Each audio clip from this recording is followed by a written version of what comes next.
Okay, this is just background stuff, shows the vehicle on the pad. This shows Bob Crippen getting ready to fly, and there's me, and you can see my big project the week before flight was getting bigger United States flags put on our pressure suits. And the reason for that was one of these bureaucrats told me that it had to be a small flag to balance the Space Shuttle program, and I pointed out to him that the United States was bigger than the Space Shuttle program. This shows us in the van, the traditional van that had been carrying Apollo crews out, that we rode out and going into the white room of the vehicle. Everybody had to wear those little masks, theoretically, for our last week there so that we wouldn't contaminate them or something. They found that nobody at the Cape got sick from us being around them. This is shutting up the hatch just prior to launch, and that's John said it gets kind of lonely out there. This is high-speed ignition of the three main engines. The vibration in the cockpit was very low at this time after the engines light off. The instruments just a little blurred, but you could read every one of them. Look at those babies come up to speed. This is from the cockpit. Shows how the vehicle moves back and forth there. And this is high-speed photography of the bolts blowing and the solid rocket motors lighting off. And all that, this water spray right there where they're trying to keep things cool and not having much luck. And this is very high-speed photography. Because when it lit off, there was a couple of thumps, and we started moving up very slowly. These are look at these beautiful shocks coming out of the main engine at liftoff, and it's moving a lot faster than that. This shows how close it comes to the intertank access arm, which has always worried me some. It's really getting up and going. John and I expected a real hard kick in the pants. There shows that what it looked like out John's window. It's called tower clear right from the cockpit. But it was actually a really very smooth liftoff with very little shaking associated with it. There's the roll program to head us out over the ocean. And the vehicle is, the cockpit vibration is such that you can still read all your instruments in there, and maybe it's maybe 10 cycles per second. This shows the roll program from inside the cockpit out the side window, and it's a thing of beauty. It's just as smooth as glass. There's no accelerations involved, and this shows the vehicle speed picking up. It's probably about ready to go supersonic right now, almost going straight up. And we said that's what it was going to do, but I didn't really believe it would, but it did. We were getting a little lost on our trajectory here that we're still analyzing right now. Also, I was seeing some debris coming off from up over the nose that was coming back and hitting the windscreen and going over the top of the vehicle that we weren't sure what it is, like ice or soapy. That's the stuff on the external tank that they're still analyzing. I believe that tail is about 750 feet long, and maybe you can see it better from here, maybe 600-700 feet long, maybe 150, 200 feet wide. It's really impressive. I'm glad we couldn't see that. Thank goodness for no rearview mirror. The ride was very smooth throughout this. Up in the transonic phase, it shook just a little bit. They're coming through Mach Q. This is a camera inside the orbiter from the ET doors and shows the external solid rocket motor separation. Isn't that a spectacular shot? And then we show it again from inside the cabin, although the light is much brighter than this. The big flash across the windscreen. This shows that we never saw these pictures, but here's the picture of separation outside from high-speed cameras. And isn't that terrific? From onboard sensations, the only thing we really saw was the flash of light and our normal avionics cues that we had dumped the solids. We did not see them go away nor feel any jolts. We're less than 1 G right after separation, transverse Gs, and this baby's just chugging along, and it's just as smooth as glass, that ride is. Here you see some particles coming by John's window, a couple of white objects. There went one that was indicative of the kind of stuff that we've been seeing throughout the flight. This is this is umbilical separation back in that view that we saw, and this is external tank separation, and it is a spectacular sight. That white particles you see there are ice caused by the hydrogen freezing as it's coming out, and perfectly nominal. There's the fitting that goes up in the orbiter. There's the umbilical plate, and there's the tank. And as you can see, all this black material there, that's the way the soapy works. It chars and turns black. So there's a high heating area in there, and it really caught it. And there's another place that's sort of discolored up here toward the nose of the tank. There was supposed to have been a tumble valve actuate to start the vehicle tumbling, and it did not work. And from our standpoint, it gave us a much better view of the tank. You'll also see the nose discolored. It almost looks like the nose is it's got all the sulfate gone from it, because there's a sort of metallic color there, but that might be bright sun. Yeah, we're not sure of that, and people are analyzing that still. This is a scene of me climbing out of the seat.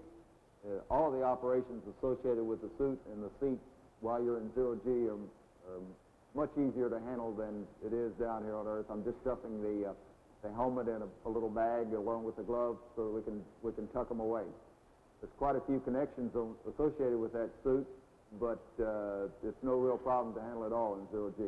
In 1G, we had a lot of problem with this helmet. It was always bumping into the hand controller and firing things. There, you see it's up there out of the way.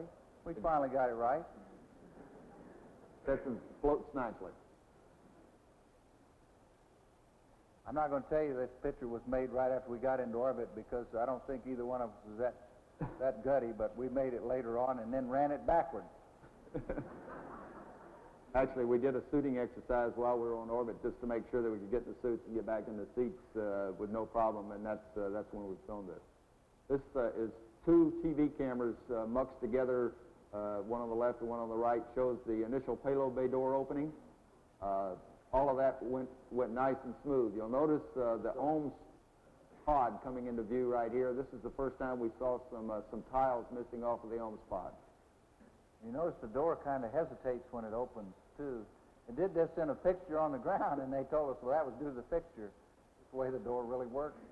The camera on the right is an aft camera looking forward. You can see the windows coming. The one on the left is a forward camera looking aft. All that door operations went as smooth as it could be, which I was mighty happy, because I didn't particularly care about the thought of going outside and trying to do anything associated with them. This is a view, panning the outside, that shows the radiators deployed out there. That's a beautiful, beautiful shot with the television. You can also see those radiators when you look out your forward windows, which surprises us a little bit. This is an ops mode 8 check out of the hand controller. You move it full throw, and then you read on the cathode ray tube, which is where I'm looking, to see if the hand controller is working properly. And this is very exciting. A little bit of this will last you about 6 months. This shows a camera forward in the cockpit looking aft, and with John coming out of the seat. This was actually some TV stuff that we did for status reports. Pretty good indication of the kind of problems we had with some of our comm lines, which you had to work pretty hard to make sure you didn't get tied up in those things. And we stayed tied up in them the whole flight. The government is now looking at wireless mics that I think will really improve the capability of the crew to operate. As you can see there, I'm having to hold mine next to my mouth so I can talk to people. This is a shot down on our mid-deck storage area where we had all of our stuff stowed, and this was actually just after the press conference, or not press conference, after the conversation we had with the Vice President. Zero-G is something else. That is something that all of you should have an opportunity to experience. It is really fun. You know, if you could do that in your living room without breaking your leg, you sure would. There's no problem trying to restrain yourself anywhere down there. I'm in the process here of changing out one of our lyo canisters, which is used that we run the air through to take out all the CO2 and any contamination. It's a very easy job. We had a couple of troughs down there where we stow lyo canisters, and you could just fit your legs down in there and kind of push them apart, and it restrains you very nicely. Look at this. It shows the mobility that we have down the middeck. People thought we needed restraint systems to tie ourselves down in there. You don't need any of that. Now watch this mobility that Bob has when he kicks off and goes up to the top side. Boy, I'll tell you, if that isn't the neatest thing in the world. The thing about it is you don't really go flying around. You need to move a little bit slowly, otherwise you'll end up banging into something, but there's no problem controlling yourself any place you want to go. Try that in one gravity and see where it gets. You see, I just was wearing my socks there. I never put any shoes on while you're on orbit. I don't like to when I'm in the house either, so. This shows what the television will show you out the window, and shows what a great view those spectacular windows gave us. Here's another television view of the Earth.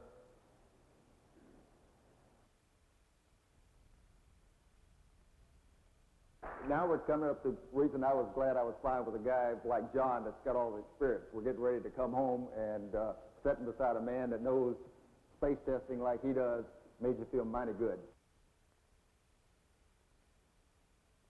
We're shutting the doors, and all of that again went just like we wanted it to. There were no problems at all associated with it. You can notice there's a little bit of jerky motion when it comes down. We were lowering the starboard door down easy, and you'll notice it bounces pretty good, which we're having to pass on to other following crews to make sure that when they close it, they don't have any problem with overlap. Got her all tucked away, and we're ready to come home. Now this had them stretch this picture because in the real world there was a beautiful pink up here due to the heat. This is the first part of entry, and there's the sunrise coming up, and we're moving along at about 300,000 feet, and we're just about to 265,000 feet where we go on our first roll reversal, and you'll see that pretty shortly. Now we're moving pretty fast, but not quite this fast. Yeah. That's the first roll reversal. And here's the second roll reversal. It's done at Mach 18 and a half, and this is at 2 frames a second, so we're moving 6 times faster than we would in the real world. 12 times maybe, yeah.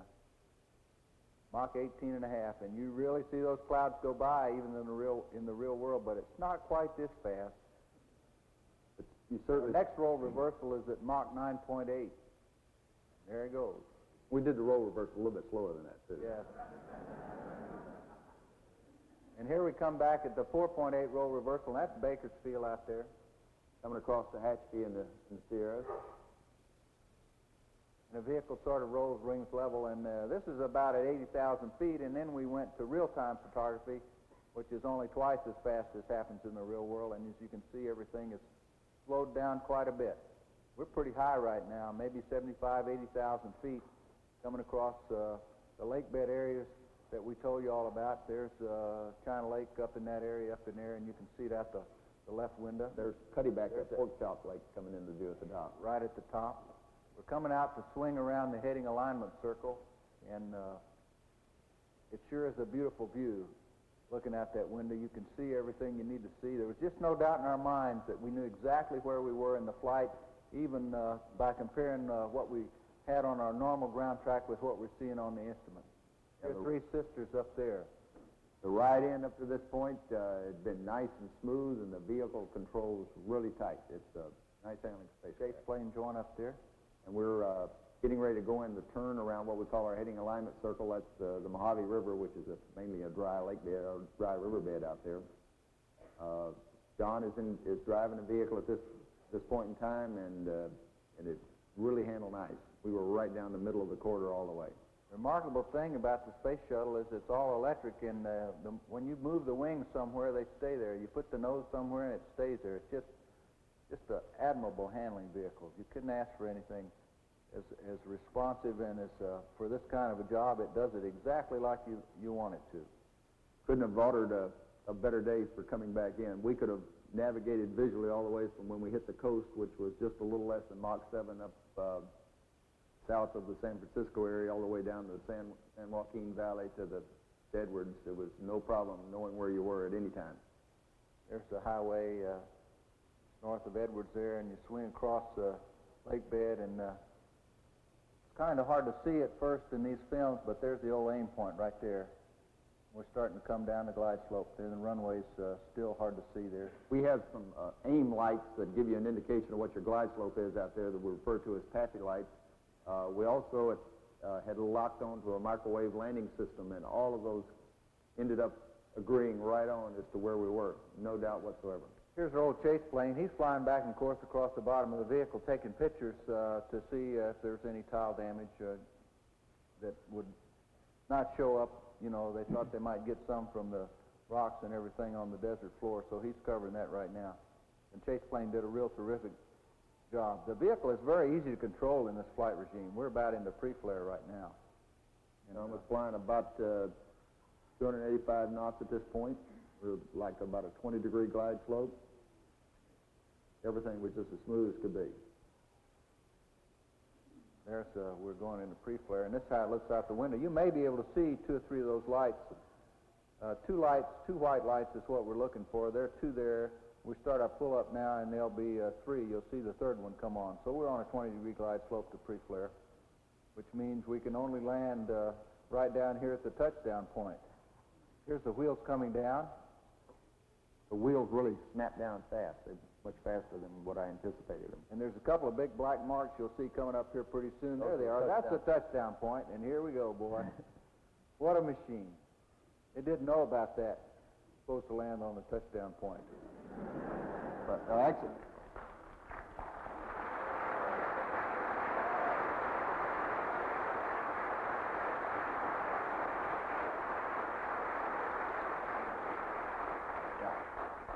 you should understand, John was not trying to touch down on the touchdown point. What we were trying to do was to find out what the real deceleration and touch down about on an airspeed, which was about 185 knots.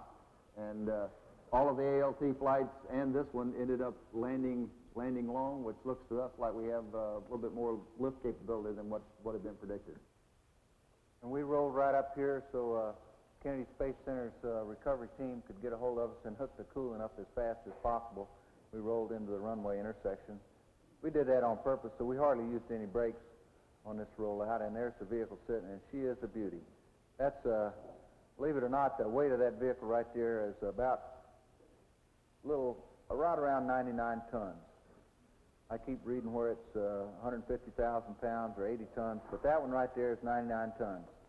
That's quite a performance thing to return from orbit with 99-ton spacecraft and get her back all in one piece, I think.